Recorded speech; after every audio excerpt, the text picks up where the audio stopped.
দুইটা সময় তওবা করে লাভ নাই। একটা হচ্ছে মৌতের যন্ত্রণা শুরু হয়ে গেলে, মৃত্যুর যন্ত্রণা শুরু হয়ে গেলে আগে পা থেকে শুরু হয়ে আস্তে আস্তে গলার দিকে আসে। হাদিসে যেমনটা এসেছে, সূরা ওয়াকিয়ার মধ্যেও আছে যে পায়ের দিক থেকে যন্ত্রণা শুরু হয়ে আস্তে আস্তে আস্তে আস্তে এই গলার দিকে আসে, এবং আত্মাটা গলার এখানে যখন চলে আসে, এখান থেকে মালাকুল মউত আত্মাটাকে নিয়ে চলে যায়। এবং চোখ দিয়ে তাকিয়ে থাকে মানুষ, রুহটা চলে গেলে মানুষ চোখ দিয়ে তাকিয়ে থাকে। দেখবেন এই কারণে মৃত ব্যক্তি তাকিয়ে থাকে, চোখ খোলা থাকে।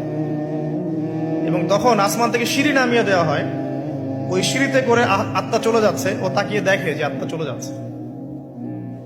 এবং মানুষ মারা যাওয়ার পরে চোখ জীবিত থাকে অনেকক্ষণ। মেডিকেল সায়েন্স যারা পড়েছে তাদেরকে জিজ্ঞাসা করবে, মানুষ ডেড হয়ে গেলেও চোখ দেখবেন আরো কয়েক ঘন্টা, হয়তো আরো নির্দিষ্ট একটা সময় পর্যন্ত চোখটা কিন্তু জীবিত থাকে।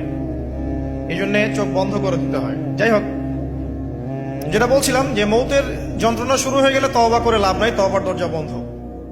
আর পশ্চিম দিক থেকে সূর্য উঠে গেলে তওবা করে লাভ নাই, তওবার দরজা